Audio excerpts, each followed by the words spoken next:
Hello दोस्तों, नमस्कार। स्वागत है एक बार फिर से आप सभी का अपने प्रिय चैनल पर। दोस्तों आपको बता दें जो अभी की सबसे बड़ी खबर आ रही है, जहां पर भारत के खिलाफ आतंक की फैक्ट्री खड़ी कर रहा है पाकिस्तान। खालिस्तान रेफरेंडम पर बहुत बड़ी साजिश का सबसे बड़ा खुलासा। जी हां दोस्तों, बताएंगे आखिर भारत के खिलाफ क्या करने वाला है पाकिस्तान दोस्तों, और साथ ही साथ आपको बताएंगे जहां पर कहीं मार ना डाले पाकिस्तानी सेना, अब पाकिस्तान देश छोड़कर विदेश भाग रहे हैं ये लोग। जी हां दोस्तों, बताएंगे क्या है बड़ी खबर, और उससे भी बड़ी खबर आपको बताएंगे जहां पर अब ऑस्ट्रेलिया में न्यूक्लियर बॉम्बर तैनात करेगा अमेरिका। जी हां दोस्तों, चीन के लिए सबसे बड़ी चेतावनी, और साथ ही साथ बताएंगे जहां पर आज यानी 1 नवंबर से होने जा रहे हैं ये कई बड़े बदलाव नियमों में। जी हां दोस्तों, गैस सिलेंडर से लेकर पेट्रोल के दामों तक दोस्तों, जो आपके जेब पर सीधा कम या ज्यादा असर कर सकता है। दोस्तों बताएंगे क्या है सबसे बड़ी खबर, किसके प्राइस हुए हैं कम। तो दोस्तों हर तरह की जानकारी आपको आज बताने वाले, तो आराम से बने रहेगा वीडियो के अंत तक। और अभी खबरों में आगे बढ़ने से पहले हमेशा की तरह मानते हैं कि अपना भारत देश मोदी जी के नेतृत्व में आगे बढ़ रहा है दोस्तों, और मोदी है तो मुमकिन है, और भारतीय सेनाओं पर आपको दिल से गर्व है और पूरा यकीन है। तो इस वीडियो को भी कर दीजिए लाइक, चैनल को कर दीजिए सब्सक्राइब, बेल आइकन दबाइए, साथ ही कमेंट बॉक्स में लिख दीजिएगा जय हिंद। जी हाँ दोस्तों, तो चलते हैं पहली और सबसे बड़ी खबर की तरफ, जहाँ भारत के खिलाफ आतंक की फैक्ट्री खड़ी कर रहा है पाकिस्तान। खालिस्तान रेफरेंडम पर बहुत बड़ी साजिश का खुलासा। जी हां, खालिस्तान पर पाकिस्तान की साजिश को लेकर एक सबसे बड़ा खुलासा निकलकर सामने आया है दोस्तों। खुफिया एजेंसियों से मिली जानकारी के मुताबिक पाकिस्तान ने दुनिया के अलग अलग देशों में रह रहे खालिस्तानी समर्थकों के जरिए भारत से पंजाब को अलग करने की साजिश में लगा हुआ है दोस्तों। पाकिस्तान की खुफिया एजेंसी ISI खालिस्तानी आतंकियों के साथ पाकिस्तान के लाहौर में कई बैठकें कर चुका है दोस्तों। पाकिस्तान ने दुनिया भर में मौजूद अपने दूतावासों और हाई कमीशन के जरिए खालिस्तानी समर्थकों और आतंकियों को मदद करने के साथ साथ उन्हें फंडिंग और हथियार भी मुहैया करा रही है, जिससे भारत में अशांति फैलाई जा सके। जी हां, जी मीडिया के पास मौजूद एक्सक्लूसिव डॉक्यूमेंट से पता चला है कि सिख फॉर जस्टिस यानी SFJ ने सैकड़ों की संख्या में फेक ट्विटर हैंडल बनाए हैं दोस्तों, जिनके जरिए खालिस्तान रेफरेंडम वाली साजिश रची जा रही है। सोशल मीडिया पर खालिस्तान के समर्थन वाले 1450 घोस्ट ट्विटर अकाउंट की जानकारी मिली है, जिनके फॉलोवर 0 हैं। जी हां, खालिस्तान से जुड़े हैशटैग को सोशल मीडिया पर ट्रेंड कराने के लिए ऐसे घोस्ट ट्विटर अकाउंट का सहारा खालिस्तानी ग्रुप लेते हैं। यही नहीं दोस्तों, पिछले महीने 10 सितंबर से 10 अक्टूबर के बीच में खालिस्तान रेफरेंडम के समर्थन में 29,032 ट्वीट किए गए, जिन्हें दुनिया भर में 7,826 लोगों ने रीट्वीट किया है दोस्तों। साथ ही इसी महीने खालिस्तान के समर्थन में 334 नए ट्विटर अकाउंट भी बनाए गए। सुरक्षा एजेंसी से जुड़ी अधिकारियों के मुताबिक खालिस्तान को हवा देने के लिए पाकिस्तान की ISI लगातार खालिस्तानी आतंकी और खालिस्तानी समर्थकों के संपर्क में है। जी हां दोस्तों, आपको बता दें कि जिन ट्विटर अकाउंट से खालिस्तान के समर्थन में ट्वीट किए गए, उनमें से ज्यादातर ट्विटर अकाउंट से हिजाब बैन, पाकिस्तानी सेना, कश्मीर से जुड़े हैशटैग वाले ट्वीट भी किए गए हैं दोस्तों। जानकारी के मुताबिक खालिस्तान के समर्थन वाले ज्यादातर ट्विटर अकाउंट पाकिस्तान से ऑपरेट किए जा रहे थे और जा रहे हैं, और कई खालिस्तानी ट्विटर अकाउंट को पाकिस्तान से ट्रेंड कराया जा रहा है। जी हां दोस्तों, ऐसे में पाकिस्तान की ISI कनाडा, जर्मनी, अमेरिका और ब्रिटेन में बैठे खालिस्तानियों को खुला समर्थन दे रही है। पाकिस्तानी सेना के कई रिटायर्ड अधिकारी लगातार खालिस्तान रेफरेंडम के समर्थन में अपने ट्विटर अकाउंट से पोस्ट कर रहे हैं। ऐसे में दोस्तों पाकिस्तान का भारत के खिलाफ दोस्तों ये एक्शन भी पकड़ में आ गया है, और फिर एक बार भारत ने दोस्तों पाकिस्तान को बेनकाब कर दिया है। जिस प्रकार से भारत के खिलाफ आतंक की फैक्ट्री खड़ी कर रहा है पाकिस्तान दोस्तों, जिसको एक बार फिर भारत ने उजागर कर दिया। ऐसे में पाकिस्तान की ओर से भारत के खिलाफ दोस्तों ना दिखने वाली इस साजिश का जिस प्रकार से खुलासा हुआ, इस पर आपकी जो भी राय हो, पाकिस्तान की इस हरकत को लेकर दोस्तों राय अवश्य दीजिएगा। और आप सभी से रिक्वेस्ट है दोस्तों, इस वीडियो को जितनी ज्यादा हो सके शेयर कर दीजिएगा व्हाट्सएप, फेसबुक, ट्विटर पर, ताकि हर किसी को पाकिस्तान की भारत के खिलाफ ये साजिश का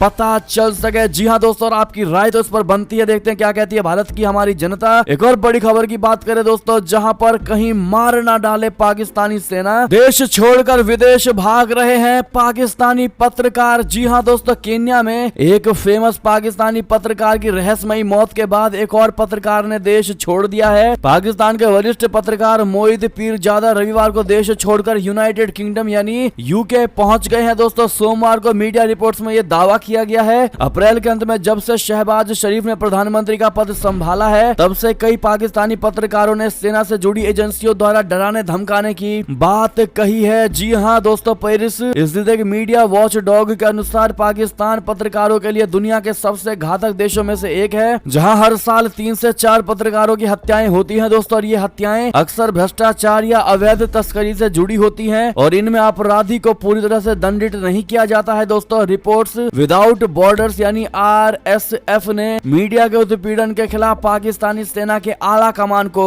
आगाह किया है। कोई भी पत्रकार जो इंटर सर्विसेज पब्लिक रिलेशंस बोले तो ISPR द्वारा निर्धारित लक्ष्मण रेखा को लांघता है, वो सेना की निगरानी में आ जाता है दोस्तों। उन्हें या तो बिना किसी जुर्म से जेलों में डाल दिया जाता है या अगवा कर लिया जाता है दोस्तों और उनको मार दिया जाता है। समय अब पाकिस्तानी पत्रकार जिस प्रकार से दोस्तों पाकिस्तान छोड़कर भाग रहे, अगर आप भी मानते हैं कि पूरा पाकिस्तान ही एक ईमानदार लोग के रहने की जगह नहीं है दोस्तों, सिवाय आतंकवाद के, बस वहां पर आतंकवादियों का बसेरा है, तो अपनी राय सुझाव आप लोग अवश्य दीजिएगा। देखते हैं क्या कहती है भारत की जनता इस पर। और दोस्तों वीडियो को जिन्होंने अब तक लाइक नहीं किया, प्लीज एक लाइक तो बनता ही है वीडियो को देखते देखते। साथ ही साथ बड़ी खबर बता दें, जहां ऑस्ट्रेलिया में न्यूक्लियर बॉम्बर तैनात करेगा अमेरिका, चीन के लिए बहुत बड़ी चेतावनी। जी हां, चीन की विस्तारवादी सोच और उसके दादागिरी से परेशान ऑस्ट्रेलिया की मदद के लिए अमेरिका ने अपनी पूरी ताकत लगा दी है। ऑस्ट्रेलियन ब्रॉडकास्टिंग कॉर्पोरेशन यानी ABC के अनुसार संयुक्त राज्य अमेरिकी उत्तरी ऑस्ट्रेलिया में एक हवाई अड्डे पर 6 परमाणु सक्षम B-52 बॉम्बर भेजने की तैयारी कर रहा है। ऑस्ट्रेलिया से आ रही खबरों के मुताबिक अमेरिका अपने परमाणु बम गिराने में सक्षम 6 B-52 बॉम्बर्स को देश के उत्तरी इलाके में स्थित एक हवाई ठिकाने पर तैनात करने जा रही है। जी हाँ दोस्तों, आपको बता दें कि चीन को सबक सिखाने के लिए अमेरिका परमाणु पनडुब्बी देने के लिए ऑकस डील करने के बाद अब ऑस्ट्रेलिया में अपने न्यूक्लियर बॉम्बर को तैनात करने जा रहा है। अमेरिका अपने इन महाविनाशक बॉम्बर्स की तैनाती ऐसे समय पर कर रहा है दोस्तों जब प्रशांत महासागर में अपने प्रभाव को बढ़ाने के लिए चीन सोलोमन द्वीप समूह पर नेवल बेस बनाने जा रही है। जी हाँ दोस्तों, आप सभी को बताते चले कि चीन का एशिया प्रशांत क्षेत्र में सैन्य प्रभाव बढ़ता ही जा रहा है। इससे अमेरिका, भारत, जापान, ऑस्ट्रेलिया समेत कई ताकतवर देश चिंतित हैं दोस्तों और सभी ताकतवर देश चाहते हैं कि इस क्षेत्र से चीन का प्रभाव किसी भी तरह से कम या फिर खत्म कर दिया जाए। और इन सब बातों को देखते हुए ऑस्ट्रेलिया और जापान ने एक ऐसे सुरक्षा समझौते पर हस्ताक्षर किए थे जिसके तहत अधिक से अधिक खुफिया जानकारी साझा करने और आपसी सैन्य सहयोग को और अधिक गहरा किया जाएगा। और इस समझौते पर दोनों देशों ने आपसी सहमति जताई थी। जी हाँ दोस्तों, साथ ही साथ एक और बड़ी खबर की बात करें, जहां UNSC की बैठक में काला सागर बेड़े पर ड्रोन हमले को लेकर भिड़े रशिया और ब्रिटेन। जी हाँ दोस्तों, संयुक्त राष्ट्र सुरक्षा परिषद की आतंकवाद रोधी समिति यानी UNCTC की शनिवार को नई दिल्ली में आयोजित बैठक में क्रीमिया के बंदरगाह शहर सेवस्तोपोल में काला सागर बेड़े पर ड्रोन हमले को लेकर रशिया और ब्रिटेन भिड़ गए। रशिया ने कहा है कि यूक्रेन ने क्रीमिया के बंदरगाह शहर सेवस्तोपोल में काला सागर बेड़े पर ड्रोन हमला किया जिससे एक युद्ध पोत क्षतिग्रस्त हो गया। रूसी प्रतिनिधि मंडल ने कहा है कि सेवस्तोपोल आतंकी हमला एक ब्रिटिश सिविल इंजीनियरिंग द्वारा किया गया था। जी हाँ, रूसी रक्षा मंत्रालय ने एक वीडियो में कहा है कि आज सुबह 4:20 पर कीव शासन ने सेवस्तोपोल बेसिंग पॉइंट के बाहरी और आंतरिक छापे पर काला सागर बेड़े के जहाजों और नागरिक जहाजों पर एक आतंकवादी हमला किया। हमले में 9 मानव रहित हवाई वाहन और 7 स्वायत्त समुद्री मानव रहित हवाई वाहन शामिल थे। जी हाँ दोस्तों, ऐसे में दोनों देश ने एक दूसरे पर बात विवाद करके दोस्तों आरोप लगाने की कोशिश की। ऐसे में आपको क्या लगता है दोस्तों, कौन हो सकता है इसमें गलत? साथ ही बड़ी खबर बताते हैं, जहां गुजरात पुल हादसे पर दुनिया ने भी जताया शोक, पुतिन समेत इन नेताओं ने जाहिर किया अपना दुख। बता दें, रूस के राष्ट्रपति व्लादिमीर पुतिन और इजराइल के प्रधानमंत्री याइर लापिद ने गुजरात के मोरबी शहर में मच्छू नदी पर बने केबल पुल हादसे में मारे गए लोगों के परिवारों के प्रति संवेदना व्यक्त की है। राजधानी गांधीनगर से करीब 300 किलोमीटर दूर स्थित मोरबी में मच्छू नदी पर बना ये पुल 1 सदी से भी अधिक समय पुराना है। मरम्मत एवं नवीनीकरण कार्य के बाद इसे आम जनता के लिए 5 दिन पहले ही खोला गया था। पुल रविवार शाम करीब 6:30 बजे टूट गया और इस हादसे में अब तक 134 लोगों की मौत हो चुकी है। दोस्तों, राष्ट्रपति द्रौपदी मुर्मू और प्रधानमंत्री नरेंद्र मोदी जी के लिए सोमवार को क्रेमलिन वेबसाइट पर प्रकाशित एक संदेश में पुतिन ने कहा कि माननीय राष्ट्रपति, माननीय प्रधानमंत्री, कृपया गुजरात राज्य में दुखद पुल हादसे के प्रति मेरी संवेदना स्वीकार करें। रशिया के एक समाचार एजेंसी TASS के मुताबिक पुतिन ने हादसे में जान गंवाने वाले पीड़ितों के प्रिय प्रियजनों और दोस्तों के प्रति सहानुभूति और समर्थन व्यक्त किया है और सभी घायलों के शीघ्र स्वस्थ होने की कामना भी की है। जी हाँ दोस्तों, साथ ही साथ आपको बता दें और किन किन लोगों ने दोस्तों संवेदना जताई है। श्रीलंका के राष्ट्रपति ने भी संवेदना जताई है दोस्तों, साथ ही साथ चीन ने भी दुख जताया है। जी हाँ, और सऊदी अरब के विदेश मंत्रालय ने भी इस पर दुख जताया है। ऐसे में दोस्तों काफी बड़ा नुकसान हुआ है अपने भारत को दोस्तों। ऐसे में आप सभी को बता दें कि प्रधानमंत्री नरेंद्र मोदी जी ने इसको लेकर हाई लेवल मीटिंग की है दोस्तों, और 2 नवंबर को गुजरात में राज्यव्यापी शोक जारी कर दिया गया है और हमारा राष्ट्रीय ध्वज आधा झुका रहेगा, जो कि शोक के समय में होता है दोस्तों। प्रधानमंत्री नरेंद्र मोदी जी की अध्यक्षता में गांधीनगर राजभवन में एक उच्च स्तरीय बैठक हुई। मोदी जी ने मोरबी पुल टूटने के मामले पर सोमवार रात एक बैठक की अध्यक्षता की और अधिकारियों से घटना से प्रभावित लोगों की हर संभव मदद करने को कहा है दोस्तों। नरेंद्र मोदी जी की अध्यक्षता में गांधीनगर राजभवन में एक उच्च स्तरीय बैठक में मोरबी की त्रासदी में मारे गए लोगों के शोक में अगली तारीख यानी 2 नवंबर को गुजरात में राज्यव्यापी शोक मनाने का निर्णय लिया गया है। जी हाँ दोस्तों, ऐसे में इस हादसे पर दोस्तों आपकी क्या निजी राय होगी? आखिर ये हादसा दोस्तों किसके कारण से हुआ होगा? आपकी जो भी प्रतिक्रिया हो कमेंट में लिखकर अवश्य बताइएगा दोस्तों। क्या कहती है भारत की जनता, और आप लोग भी संवेदना शोक जरूर व्यक्त कीजिएगा दोस्तों, ताकि दुनिया छोड़ गए उन सभी लोगों के आत्माओं को शांति मिल सके। साथ ही साथ बड़ी खबर आपको बता दें, जहां पर युद्ध जीतने के लिए पुतिन ने लिया ऐसा खतरनाक फैसला, यूक्रेन के साथ ही रूसी सैनिकों में भी फैली दहशत। जी हाँ दोस्तों, रशिया और यूक्रेन के बीच चल रहे भीषण युद्ध को 8 महीने पूरे हो चुके हैं। इसके बावजूद कोई भी देश अब तक हार मानने को तैयार नहीं है। दोनों में से रूस हैरान है कि उससे कई गुना कमजोर देश यूक्रेन इतने महीने बाद भी उसके सामने कैसे टिका हुआ है। इस लड़ाई में रशिया को भी भारी जनहानि उठानी पड़ रही है दोस्तों। अब इस समस्या से निपटने के लिए रूस के राष्ट्रपति व्लादिमीर पुतिन ने ऐसा फैसला लिया है कि खुद रूसी सेना के सैनिक दहशत में आ गए हैं। जी हाँ दोस्तों, रिपोर्ट के मुताबिक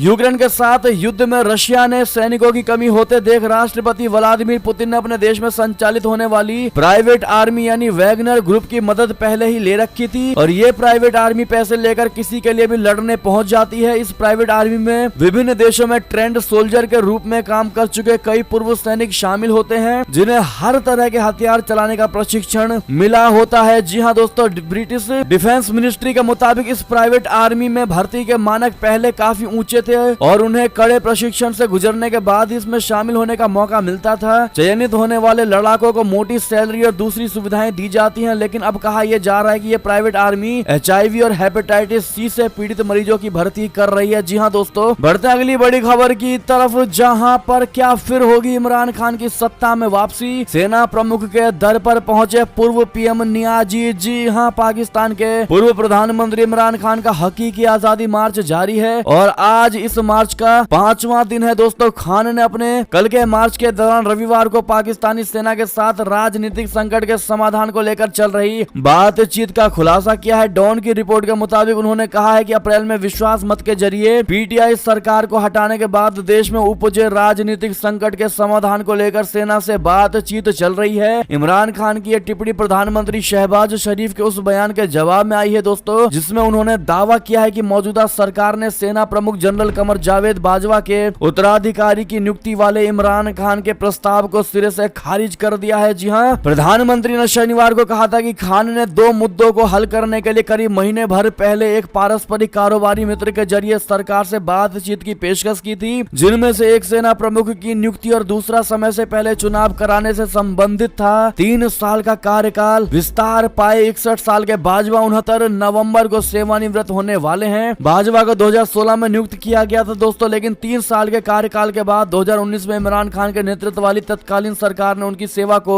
और 3 साल के लिए बढ़ा दिया था। बात करें बड़ी खबर की, जहां पर विदेश मंत्री एस जयशंकर जी ने SCO की होने वाली बैठक में भारत का करने वाले हैं प्रतिनिधित्व। जी हाँ दोस्तों, विदेश मंत्री एस जयशंकर जी मंगलवार को शंघाई सहयोग संगठन की सरकार प्रमुखों की परिषद यानी CHG की ऑनलाइन बैठक में भारत का प्रतिनिधित्व करेंगे। साल में एक बार आयोजित CHG की बैठक में समूह के व्यापार और आर्थिक एजेंडे पर ध्यान केंद्रित किया जाता है तथा उसके वार्षिक बजट को मंजूर किया जाता है। विदेश मंत्रालय ने कहा है कि SCO की सरकार प्रमुखों की परिषद की 21वीं बैठक 1 नवंबर को वर्चुअल प्रारूप में होगी। विदेश मंत्री एस जयशंकर जी बैठक में भारत का प्रतिनिधित्व करेंगे। उसने कहा कि बैठक में SCO के सदस्य देश, पर्यवेक्षक देश, SCO महासचिव और SCO क्षेत्रीय आतंकवाद रोधी संरचना के कार्यकारी निदेशक शिरकत करेंगे। दोस्तों, विदेश मंत्रालय ने एक बयान में कहा है कि भारत एससीओ की रूपरेखा के तहत क्षेत्र में एससीओ की अनेक गतिविधियों या संवाद प्रणालियों में तथा अन्य बहुपक्षीय सहयोग में सक्रियता से शामिल है। जी हाँ दोस्तों, इसके लिए आप लोग जयशंकर जी को all the best and best of luck जरूर कह दीजिएगा। साथ ही साथ बड़ी खबर बता दें, जहां क्वात्रा ने भारत में आतंकवाद निरोधी समिति की बैठकों के लिए यूएनएससी को कहा शुक्रिया। जी हाँ दोस्तों, संयुक्त राष्ट्र सुरक्षा परिषद की आतंकवाद निरोधी समिति की भारत के प्रतिष्ठित शहरों दिल्ली और मुंबई में आयोजित बैठकों के लिए विदेश सचिव विनय क्वात्रा ने यूएनएससी को शुक्रिया अदा किया। विदेश सचिव विनय क्वात्रा ने शनिवार को कहा कि ये एक ऐतिहासिक क्षण है कि संयुक्त राष्ट्र सुरक्षा परिषद की आतंकवाद निरोधी समिति ने भारत के प्रतिष्ठित शहरों नई दिल्ली और मुंबई में विचार विमर्श किया। मैं दिल्ली घोषणा का समर्थन करने के लिए सभी परिषद सदस्यों को धन्यवाद देता हूं। ये पहली बार है कि परिषद ने भारत के 2 प्रतिष्ठित शहरों में विचार विमर्श किया। पहली बार सुरक्षा परिषद भारत आई। जी हाँ दोस्तों, बात करें एक और खबर की, जहां चीन को दोस्त पाकिस्तान की जांच पर नहीं रहा भरोसा, अब खुद करेगा बलूचों के हमलों की जांच। जी हाँ दोस्तों, इस साल अप्रैल में कराची यूनिवर्सिटी में हुए ब्लास्ट ने पाकिस्तान और चीन दोनों ही देशों के अथॉरिटीज की नींदें उड़ाकर रख दी थी। जी हाँ दोस्तों, इस हमले की जांच पाकिस्तान अपनी तरफ से कर रहा है, लेकिन लगता है उसे बेस्ट फ्रेंड चीन को उसकी जांच पर भरोसा नहीं है। जी हाँ दोस्तों, शायद इसीलिए उसने अब इन हमलों की जांच पाकिस्तान के साथ मिलकर करने का फैसला किया है। पाकिस्तान में होने वाले हमलों में चीन के नागरिकों को निशाना बनाया जा रहा है। अप्रैल में जो हमला हुआ उससे साफ हो गया था कि आतंकी पाकिस्तान के सबसे करीबी और सबसे महत्वपूर्ण साझेदार को निशाना बनाने में लगे हुए हैं। इन हमलों का मकसद चीन के साथ पाकिस्तान के रिश्तों को खराब करना है ताकि देश के लिए आर्थिक मुश्किलें पैदा हो जाएं। अब इन देशों ने तय किया है कि इस मसले से मिलकर निपटा जाएगा। जी हाँ दोस्तों, साथ ही साथ एक और बड़ी खबर बता दें, जहां पर इमरान खान ने भरी सभा में चुनाव आयुक्त के खिलाफ मोर्चा खोल दिया है। दोस्तों, मानहानि का केस करके अब 10 अरब हर्जाना मांगा है। जी हाँ दोस्तों, पाकिस्तान के पूर्व प्रधानमंत्री इमरान खान ने सोमवार को एक बार फिर चुनाव आयोग प्रमुख पर निशाना साधा है। साथ ही उन्होंने कहा है कि चुनाव आयुक्त ने मुझे अयोग्य घोषित करके प्रतिष्ठा को नुकसान पहुंचाया है। इमरान अब चुनाव आयुक्त के खिलाफ 10 अरब रुपए का मानहानि का मुकदमा दायर करेंगे। अपने लॉन्ग मार्च के चौथे दिन की शुरुआत करते हुए पूर्व प्रधानमंत्री इमरान खान ने अपने समर्थकों को संबोधित करते हुए ये बातें कही हैं। दोस्तों, इमरान खान ने कहा है कि उनका उद्देश्य इस्लामाबाद तक मार्च के माध्यम से हकीकी आजादी यानी वास्तविक स्वतंत्रता हासिल करना है, जो उनके शब्दों में स्वतंत्र और निष्पक्ष चुनाव होने पर संभव है। आप सभी को बता दें कि 70 वर्षीय इमरान खान को इस महीने की शुरुआत में पाकिस्तान के चुनाव आयोग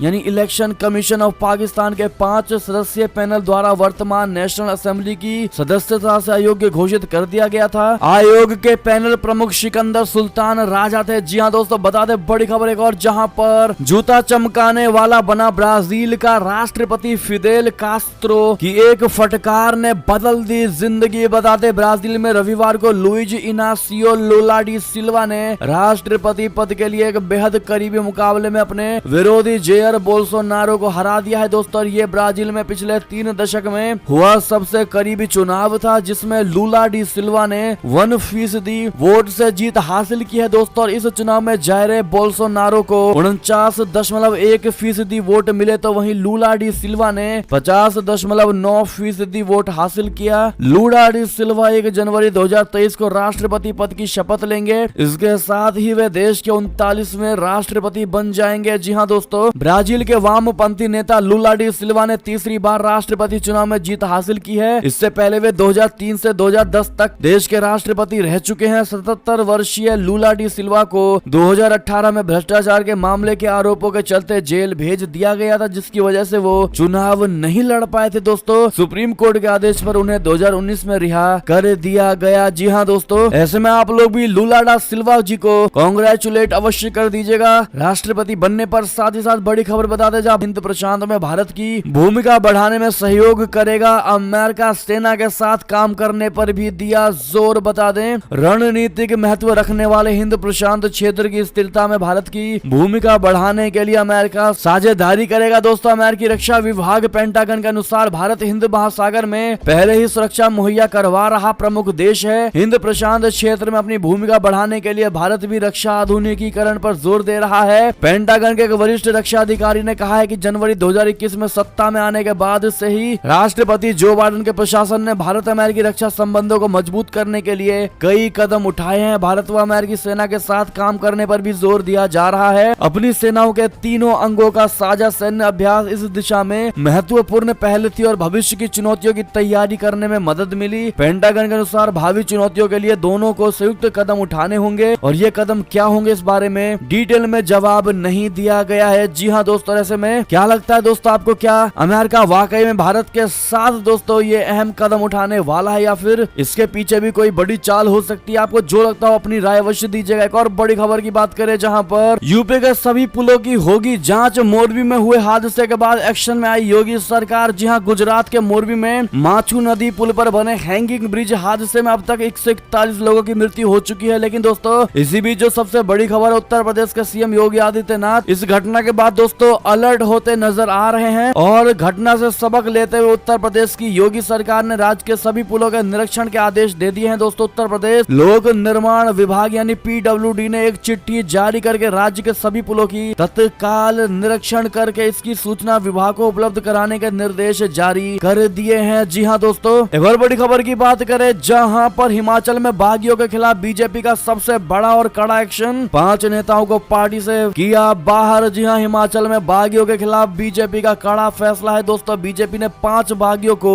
पार्टी से निकाल दिया है। बीजेपी के इन नेताओं को 6 साल के लिए पार्टी से निष्कासित किया गया है। पार्टी से टिकट न मिलने पर इन नेताओं ने बीजेपी के खिलाफ बागी रुख अख्तियार करते हुए इंडिपेंडेंट कैंडिडेट के तौर पर नामांकन दाखिल कर दिया है। निष्कासित 5 नेताओं में से 4 पूर्व विधायक हैं और 1 बीजेपी का प्रदेश उपाध्यक्ष है। जी हाँ दोस्तों, साथ ही साथ एक और बड़ी खबर बताते जहाँ मुलायम सिंह यादव के निधन के बाद समाजवादी पार्टी को झटके पर झटका। सियासी गलियारों में सपाइयों को खौफ जदा करने की सबसे बड़ी चर्चा। बता दे सपा संस्थापक पूर्व मुख्यमंत्री मुलायम सिंह यादव का 10 अक्टूबर को गुड़गांव के मेदांता अस्पताल में निधन हो गया। इससे सपा प्रमुख अखिलेश यादव के साथ ही पार्टी को बहुत बड़ा झटका लगा है, मगर इसके बाद समाजवादी पार्टी को लगातार झटके पर झटका मिल रहा है। इस बीच चुनाव आयोग ने समाजवादी पार्टी प्रमुख को नोटिस भेजा है। अखिलेश यादव ने रामपुर और आजमगढ़ लोकसभा उपचुनाव में समाजवादी पार्टी की हार के बाद चुनाव आयोग पर गंभीर आरोप लगाए थे। जी हाँ दोस्तों, उनका आरोप था कि चुनाव आयोग ने हर विधानसभा क्षेत्र में 20-20 हजार मुस्लिम और यादव मतदाताओं के नाम वोटर लिस्ट से हटा दिए। इसके बाद चुनाव आयोग ने नोटिस जारी करके अखिलेश से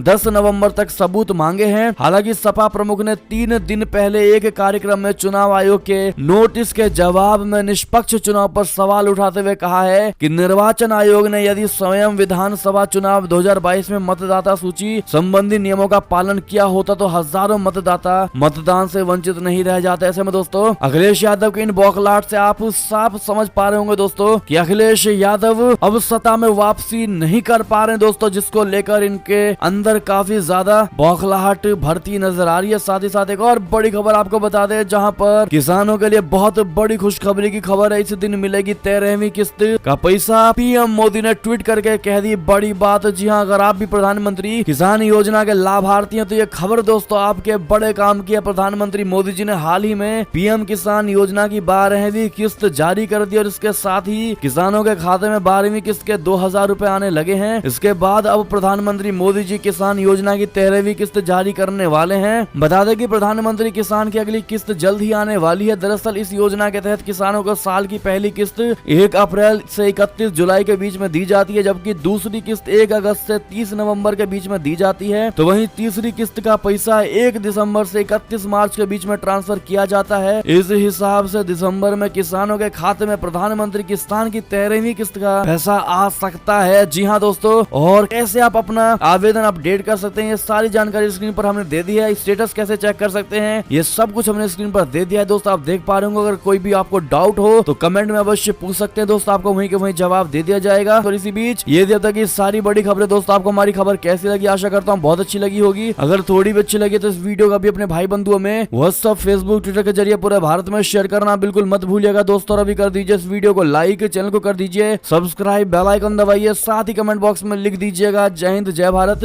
तो मिलते हैं आप सबके लिए बड़ी खबर में दोस्तों, तब तक अपना ख्याल रखिए। आप सभी का बहुत बहुत धन्यवाद साथ देने के लिए, साथ बने रहने के लिए। और खबरों का सिलसिला लगातार हमारे चैनल पर जारी है, तो अपडेट रहना बिल्कुल मत भूलिएगा। मिलते हैं अगली बड़ी खबरों में। जय हिंद जय भारत, जय श्री राम, वंदे मातरम, हर हर महादेव।